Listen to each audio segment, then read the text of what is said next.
नमस्कार दोस्तों, आपके अपने YouTube चैनल LCM ऑनलाइन में स्वागत है। दोस्तों, आज की करंट की क्लास की शुरुआत करते हैं। आज का सबसे पहला प्रश्न है, हाल ही में महाराष्ट्र की कौन सी पहली महिला चुनाव आयुक्त का निधन हो गया? तो पहली महिला चुनाव आयुक्त जो महाराष्ट्र की थी, नीला सत्यानारायण।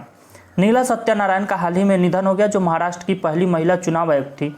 अगर हम बात करें नीला सत्यानारायण की, तो नीला सत्यानारायण एक लेखिका भी थी और इनकी उम्र 72 साल थी। अगर हम बात करें तो इनका निधन कोविड-19 के कारण हुआ। यानी आप लोग देख रहे होंगे कि महाराष्ट्र में इस समय भारत का सबसे ज़्यादा कोरोना मरीज मिल रहे हैं। तो भारत में सबसे अधिक प्रभावित राज्य महाराष्ट्र ही हैं, जो सबसे अधिक कोरोना मरीज मिल रहे हैं। अगर हम बात करें राज्य चुनाव आयुक्त की, तो जो ये राज्य चुनाव आयुक्त हैं, जो ये राज्य चुनाव आयुक्त होते हैं, इनकी नियुक्ति राज्यपाल के द्वारा किया जाता है। इनकी नियुक्ति राज्यपाल के द्वारा किया जाता है और इनका कार्य है पंचायत और नगरपालिकाओं के चुनाव करवाना। पंचायत और नगरपालिकाओं के चुनाव कौन करवाता है? तो चुनाव आयुक्त कराता है। कौन सा चुनाव आयुक्त? राज्य चुनाव आयुक्त कराता है। और राज्य चुनाव आयुक्त की नियुक्ति किसके द्वारा की जाती है? राज्यपाल के द्वारा की जाती है। अगर हम थोड़ा सा आगे बढ़ेंगे और देखेंगे महाराष्ट्र का, महाराष्ट्र भारत के कितने राज्यों से स्पर्श करता है? तो महाराष्ट्र ये वाला पीला कलर में ये महाराष्ट्र है। महाराष्ट्र गुजरात से स्पर्श करता है, मध्य प्रदेश से स्पर्श करता है, छत्तीसगढ़ से, आंध्र प्रदेश से, कर्नाटक से, और यही एक देखेंगे आप यहाँ से, ये कर्नाटक है और ये गोवा है। यानी 6 राज्यों को स्पर्श करता है महाराष्ट्र। महाराष्ट्र कितने राज्यों को स्पर्श करता है? महाराष्ट्र 6 राज्यों को स्पर्श करता है। महाराष्ट्र भारत के पश्चिमी तट पर स्थित है और महाराष्ट्र में 2 बंदरगाह भी स्थित है, मुंबई बंदरगाह और नहावा सेवा या जवाहरलाल नेहरू बंदरगाह। मुंबई बंदरगाह भारत का सबसे बड़ा बंदरगाह है, जो महाराष्ट्र में ही स्थित है। अगर हम थोड़ा सा आगे बढ़ेंगे और बात करेंगे महाराष्ट्र की, तो महाराष्ट्र की राजधानी मुंबई। महाराष्ट्र के वर्तमान में राज्यपाल भगत सिंह कोश्यारी, महाराष्ट्र के वर्तमान में मुख्यमंत्री उद्धव ठाकरे, और वर्तमान में महाराष्ट्र में द्विसदनात्मक है, यानी यहाँ पर विधान परिषद और विधानसभा दोनों ही हैं। अगर हम कहें महाराष्ट्र का कुल क्षेत्रफल कितना है, तो महाराष्ट्र का कुल क्षेत्रफल 3,07,713 वर्ग किलोमीटर है।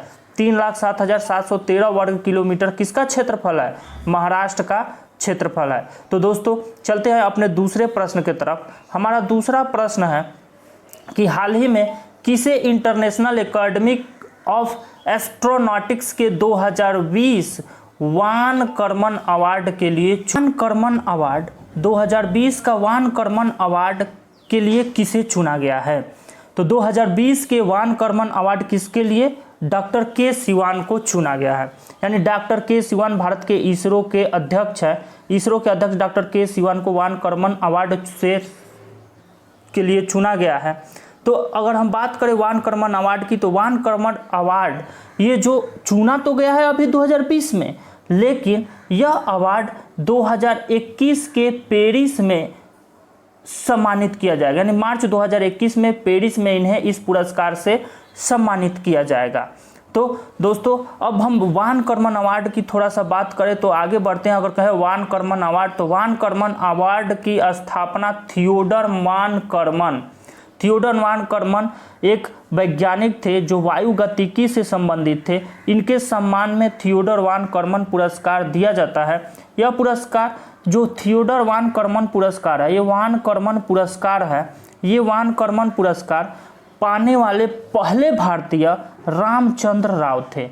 रामचंद्र राव को पहली बार वान कर्मन पुरस्कार दिया गया था, जबकि दूसरी बार इसरो के वैज्ञानिक डॉक्टर के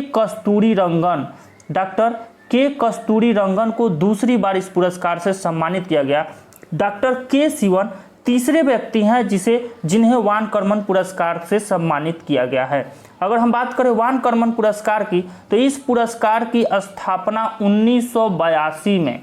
अगर हम बात करें वान कर्मन पुरस्कार की स्थापना कब हुई थी, तो वान कर्मन पुरस्कार की स्थापना 1982 में हुई थी।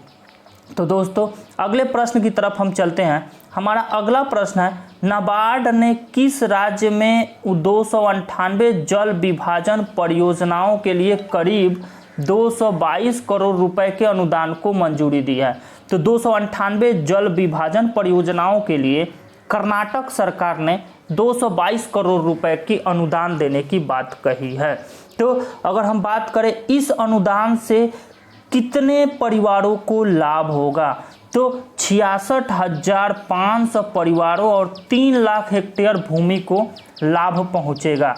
अगर हम यहाँ से बात करें नाबार्ड की, तो नाबार्ड की बात करें तो नाबार्ड का पूरा नाम national bank for agriculture and rural development है। नाबार्ड का पूरा नाम national bank for agriculture and rural development है। हिंदी में इसे राष्ट्रीय ग्रामीण एवं कृषि विकास बैंक कहा जाता है। नाबार्ड का मुख्यालय मुंबई में है। नाबार्ड की स्थापना शिवरमन सिंह समिति के सिफारिश पर, आपसे प्रश्न पूछा जाता है नाबार्ड की स्थापना किस समिति के सिफारिश पर हुई थी, तो नाबार्ड की स्थापना शिवरमन सिंह समिति के सिफारिश पर 12 जुलाई 1982 ईस्वी को हुई थी। और वर्तमान में नाबार्ड के अध्यक्ष जी.आर. चिंतला हैं। वर्तमान में नाबार्ड के अध्यक्ष कौन है?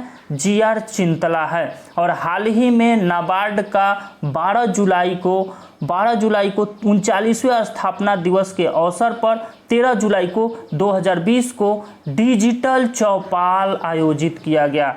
तो यदि आपसे प्रश्न पूछे कि हाल ही में नाबार्ड ने अपने स्थापना दिवस पर किस प्रोग्राम को संचालित किया, तो उसने डिजिटल चौपाल को स्थापित किया था। अगर हम बात करें यहाँ से थोड़ा सा कर्नाटक में शुरुआत की गई है नाबार्ड के द्वारा, तो हम कर्नाटक के बारे में देख लेते हैं। कर्नाटक से बहुत सारे प्रश्न पूछे जाते हैं आपके एग्जामों में। तो कर्नाटक की बात करें तो कर्नाटक का गठन 1 नवंबर 1956 को हुआ था। कर्नाटक के राज्यपाल वाजुभाई वाला हैं। मुख्यमंत्री बी.एस. येदियुरप्पा बीजेपी से हैं। जबकि कर्नाटक के विधान परिषद की सीटों की संख्या 75, कर्नाटक के विधान परिषद की सीटों की संख्या 75, कर्नाटक के विधानसभा की सीटों की संख्या 225 और राज्यसभा की सीटों की संख्या 12 है, जबकि लोकसभा की सीटों की संख्या 28 है। तो यहाँ से दोस्तों यदि आपसे कभी प्रश्न पूछ ले कि विधान परिषद की सीटों की संख्या कितनी है कर्नाटक की, तो कर्नाटक की विधान परिषद की सीटों की संख्या कितनी? 75 है। अगर कहे राज्यसभा की सीटों की संख्या कर्नाटक की, तो राज्यसभा की सीटों की संख्या कर्नाटक की कितना है? 12 है। तो दोस्तों अब चलते हैं अपने अगले प्रश्न की तरफ। हमारा अगला प्रश्न है कि कोविड-19 महामारी के मद्देनजर भारत की पहली पूरी तरह से संपर्क रहित एयरपोर्ट का पार्किंग की शुरुआत कहाँ की गई है? देखिए, संपर्क रहित एयरपोर्ट यानी कॉन्टैक्टलेस एयरपोर्ट की शुरुआत की गई है अभी हाल ही में। तो ये कॉन्टैक्टलेस एयरपोर्ट की शुरुआत हैदराबाद में, कहाँ? हैदराबाद में। और हैदराबाद कहाँ की राजधानी है? तेलंगाना में। यानी तेलंगाना की राजधानी हैदराबाद में संपर्क रहित एयरपोर्ट की पार्किंग की शुरुआत की गई है। और जब ये कॉन्टैक्टलेस पार्किंग की शुरुआत की गई है, तो अगर हम बात करें यहाँ से, देखिए नीचे आपके डिस्क्रिप्शन में दिखाई दे रहा होगा कि एयरपोर्ट प्राधिकरण ने अपने नेशनल इलेक्ट्रॉनिक टोल कनेक्शन यानी NETC national electronic toll connection के माध्यम से फास्ट टैग कार पार्किंग को national payments corporation of India के साथ बढ़ा दिया गया। अब कहेगा इसका जो पेमेंट होगा वो फास्ट टैग क्या है? फास्ट टैग एक पेमेंट कंपनी है। अगर हम आगे बात करेंगे यहाँ से, तो यह एक उपकरण होता है जो वाहन के सामने, अगर फास्ट टैग क्या है तो यह एक उपकरण होता है जो वाहन के सामने वाले कांच पर लगाया जाता है और इसमें रेडियो फ्रीक्वेंसी आइडेंटिफिकेशन लगा होता है। तो दोस्तों अब हम आगे बात करेंगे, आगे देखते हैं। अगर हैदराबाद, तो हैदराबाद से बहुत सारे प्रश्न आपके एग्जाम में पूछा जाता है। यदि पूछे कि तेलंगाना की राजधानी कहाँ स्थित है, तो तेलंगाना की राजधानी कहाँ स्थित है? हैदराबाद। अगर कहे हैदराबाद किस नदी के किनारे स्थित है, तो हैदराबाद मूसी नदी के किनारे स्थित है। चार मीनार हैदराबाद में है। हुसैन सागर झील कहाँ स्थित है? हैदराबाद में स्थित है। बिरला मंदिर कहाँ स्थित है? हैदराबाद में स्थित है। और दोस्तों सबसे ज़्यादा पूछा जाने वाला प्रश्न, सबसे ज़्यादा यानी आपसे प्रश्न पूछे सालार जंग संग्रहालय कहाँ स्थित है, तो इसको एकदम हीटेड क्वेश्चन है, ये बार बार एग्जाम में पूछे जाते हैं। आपसे पूछा जाए सालार जंग संग्रहालय कहाँ स्थित है, तो सालार जंग संग्रहालय कहाँ स्थित है, हैदराबाद में ही स्थित है। तो दोस्तों अब आगे बढ़ते हैं अपने अगले प्रश्न की तरफ। हमारा अगला प्रश्न है, किस देश ने हाल ही में चीन की दूरसंचार कंपनी हुआवेई से 5G उपकरण पर प्रतिबंध लगाया है। तो हुआवेई एक चीनी कंपनी है जिस पर हाल ही में किस देश ने प्रतिबंध लगा दिया। इस कंपनी पर अमेरिका ने भी प्रतिबंध लगा दिया है और अमेरिका के बाद अब ब्रिटेन ने भी इस कंपनी पर प्रतिबंध लगा दिया है। यानी कि ये जो ब्रिटेन है, ब्रिटेन ने हुआवेई कंपनी की 5G लॉन्च पे ब्रिटेन में प्रतिबंध लगा दिया है। अगर हम बात करें तो ब्रिटेन ने अपनी कंपनियों के चीन की दूरसंचार कंपनी हुआई से 5G उपकरण लेने पर क्या कर दिया है, प्रतिबंध लगा दिया है। अब हम कहें कि ब्रिटेन के डिजिटल मंत्री कौन है, तो ब्रिटेन के डिजिटल मंत्री ओलिवर डाउडेन ने यह फैसला लिया है। अगर हम कहें प्रधानमंत्री कौन है, प्रधानमंत्री ब्रिटेन के प्रधानमंत्री बोरिस जॉनसन है। ब्रिटेन के प्रधानमंत्री बोरिस जॉनसन है और बोरिस जॉनसन ब्रिटेन के प्रधानमंत्री है जिनकी अध्यक्षता में यह फैसला लिया गया कि जो 5G उपकरण है वो चीन की हुआवेई कंपनी से उस पर प्रतिबंध लगा दिया गया। अगर हम आगे बढ़े तो ये आगे अगर हम बढ़ते हैं तो आपसे तो यहाँ से प्रश्न पूछता है कि अभी प्रश्न पूछे कि हाल ही में हुआवेई से 5G उपकरण पर प्रतिबंध लगाया, तो किसने, ब्रिटेन ने लगाया। अगर हम आगे अगला प्रश्न देखते हैं अपना अगला प्रश्न देखते हैं तो हमारा अगला प्रश्न है, तुर्कमेनिस्तान में भारत के नए राजदूत के रूप में किसे नियुक्त किया गया है। तो तुर्कमेनिस्तान में भारत के नए राजदूत के रूप में किसे नियुक्त किया गया है, तो वो विधु पी नायर को भारत के नए राजदूत के रूप में तुर्कमेनिस्तान में नियुक्त किया गया है। अगर हम बात करेंगे तुर्कमेनिस्तान की तो दोस्तों तुर्कमेनिस्तान आपको यहाँ पे दिखाई दे रहा है, ये जो तुर्कमेनिस्तान का मैप हम यहाँ पे लेके आए हैं। अगर आपसे प्रश्न पूछता है कि तुर्कमेनिस्तान कितने देशों के साथ लगा हुआ है, तो देखिए एकदम स्पष्ट रूप से आपके सामने मैंने मैप को रख दिया है। ये तुर्कमेनिस्तान है, तुर्कमेनिस्तान के बाद ये देखिए उज्बेकिस्तान, तुर्कमेनिस्तान के बगल में है उज्बेकिस्तान के ठीक नीचे ये जो दिख रहा है आपका अफगानिस्तान, तो ये अफगानिस्तान, उज्बेकिस्तान और यहीं से एक है ईरान। तो ईरान, उज्बेकिस्तान, अफगानिस्तान और ये देखिए यहाँ पर ये सबसे ज़्यादा यही पूछा जाता है कि कैस्पियन सागर किससे लगी हुई है। तो कैस्पियन सागर जो है एक झील है वो ईरान से भी लगी हुई है, तुर्कमेनिस्तान से भी लगी हुई है और ये जो हिस्सा है ये कजाकिस्तान का हिस्सा है। तो कजाकिस्तान, उज्बेकिस्तान, अफगानिस्तान, ईरान, ये 4 देशों के साथ तुर्कमेनिस्तान की सीमा लगी हुई है और तुर्कमेनिस्तान की सीमा कैस्पियन सागर से भी स्पर्श करती है। तो दोस्तों यदि आपसे प्रश्न पूछे कि तुर्कमेनिस्तान से कौन सा सागर लगा हुआ है, तो कैस्पियन सागर तुर्कमेनिस्तान से लगा हुआ है। तुर्कमेनिस्तान से कुल कितने देशों की सीमाएं लगी हुई हैं, तो तुर्कमेनिस्तान से कुल 4 देशों की सीमाएं लगी हुई हैं। 4 देश हैं उज्बेकिस्तान, अफगानिस्तान, ईरान और कजाकिस्तान। तो दोस्तों अब आगे हम बढ़ते हैं, इसमें आगे बढ़ेंगे हम तो अगला प्रश्न है, हमारा अगला प्रश्न है, हाल ही में उद्बिलाओं के कोविड-19 पॉजिटिव के बाद, हाल ही में उद्बिलाओं के कोविड-19 पॉजिटिव के बाद किस देश ने उद्बिलाओं को मारने का आदेश दिया है। तो दोस्तों उद्बिलाओं को मारने का आदेश दिया गया है और किसके कारण, कोविड-19 पॉजिटिव होने के कारण। तो स्पेन ने, जो ये स्पेन है, स्पेन भूमध्य सागर के निकट स्थित एक देश है जिसने हाल ही में उद्बिलाओं को मारने का आदेश दिया है।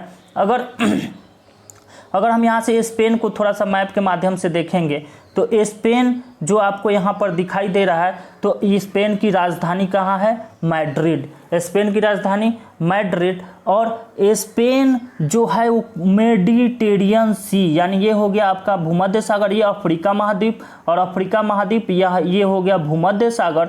भूमध्य सागर फिर ये हो गया आपका स्पेन। स्पेन से लगा हुआ देश है फ्रांस। यदि आपसे कहे कि स्पेन से कितने देशों की सीमाएं स्पर्श करती हैं, तो स्पेन से 2 देशों की सीमाएं स्पर्श करती हैं, एक है फ्रांस और दूसरा है पुर्तगाल। पुर्तगाल की राजधानी लिस्बन है, फ्रांस की राजधानी पेरिस है, स्पेन की राजधानी मैड्रिड है। तो ये फ्रांस और स्पेन ये दोनों भूमध्य सागर से लगे हुए हैं। ये आपका भूमध्य सागर हो जाता है, ये भूमध्य सागर है, और ये भूमध्य सागर से लगने वाला देश है स्पेन। और यहाँ से एक प्रश्न पूछ लिया जाता है कि यहाँ से एक प्रश्न पूछ लिया जाता है कि ये जो आपको यहाँ पर दिख रहा है ना जिब्राल्टर, तो जिब्राल्टर जल संधि है। तो जिब्राल्टर जल संधि है, और ये जिब्राल्टर जल संधि किसको किसको जोड़ती है? तो ये हमने जिब्राल्टर जल संधि, और जिब्राल्टर जल संधि के इस ओर कौन सा है? भूमध्य सागर। और जिब्राल्टर जल संधि के इस ओर कौन सा है? ये आपको दिख रहा है यहाँ पर नॉर्थ अटलांटिक ओशियन, यानी उत्तरी अटलांटिक महासागर। या तो कहे अटलांटिक महासागर और भूमध्य सागर को जोड़ने के लिए कौन सी जल संधि बनी हुई है? तो जिब्राल्टर जल संधि अटलांटिक महासागर और भूमध्य सागर को जोड़ती है। तो दोस्तों यहाँ से एक प्रश्न और पूछ लिया जाता है कि जिब्राल्टर जल संधि कौन कौन से महाद्वीप को अलग करती है? तो जो ये जिब्राल्टर जल संधि है, इसके ऊपर यूरोप महाद्वीप और इसके नीचे अफ्रीका महाद्वीप। तो जो इसके नीचे अफ्रीका और ऊपर यूरोप, तो जिब्राल्टर जल संधि अफ्रीका महाद्वीप और यूरोप महाद्वीप को विभाजित करती है। अगर यहाँ से 1-2 प्रश्न और पूछ लिए जाते हैं, यदि आपसे प्रश्न पूछा जाता है कि अफ्रीका महाद्वीप को कौन सा सागर विभाजित करता है यूरोप से, तो अफ्रीका महाद्वीप और यूरोप महाद्वीप को ये जो भूमध्य सागर है, भूमध्य सागर एक दूसरे को विभाजित करता है। तो अगर हम बात करें स्पेन की, तो स्पेन की राजधानी कहाँ? मैड्रिड है। स्पेन की सरकार संसदीय राजशाही तंत्र वाली सरकार है। अगर हम बात करें स्पेन के प्रधानमंत्री, तो स्पेन के प्रधानमंत्री पेड्रो सांचेज स्पेन के प्रधानमंत्री हैं। जबकि स्पेन की मुद्रा क्या है? तो स्पेन की मुद्रा यूरो है। तो दोस्तों उम्मीद करते हैं कि ये पॉइंट आपको बहुत अच्छे से समझ में आ गए होंगे, और यहाँ से यदि अब आपके एग्जाम में कोई प्रश्न पूछा जाए तो आप नहीं छोड़ेंगे। लंदन में प्रतिष्ठित ग्लोबल ह्यूमैनिटेरियन अवार्ड से किसे सम्मानित किया गया है? तो ग्लोबल ह्यूमैनिटेरियन अवार्ड से सचिन अवस्थी को सम्मानित किया गया है। तो दोस्तों ये जो सचिन अवस्थी है, इन्हें ग्लोबल ह्यूमैनिटेरियन अवार्ड से सम्मानित किया गया है। तो आगे अगर हम देखेंगे कि 35 देशों के उन 100 अवार्डों में से एक है जिन्हें इसके लिए विश्व स्तर पर चयनित किया गया, यानी यह एक विश्व स्तर पर दिए जाने वाला पुरस्कार है। तो आपसे सीधे एग्जाम में पूछेगा ग्लोबल ह्यूमैनिटेरियन अवार्ड किसे दिया गया? तो global humanitarian award Sachin Awasthi. आज के लिए बस इतना ही, तब तक के लिए धन्यवाद। जाने से पहले आप लोग सभी लोग जानते हैं करना क्या है। अगर वीडियो अच्छा लगे तो लाइक करें, शेयर करें, सब्सक्राइब करें, और कमेंट बॉक्स में कमेंट जरूर करें यदि कोई सुझाव हो तो, ताकि जब अगली वीडियो बने तो आपके सुझाव को ध्यान में रखते हुए बने। तब तक के लिए धन्यवाद।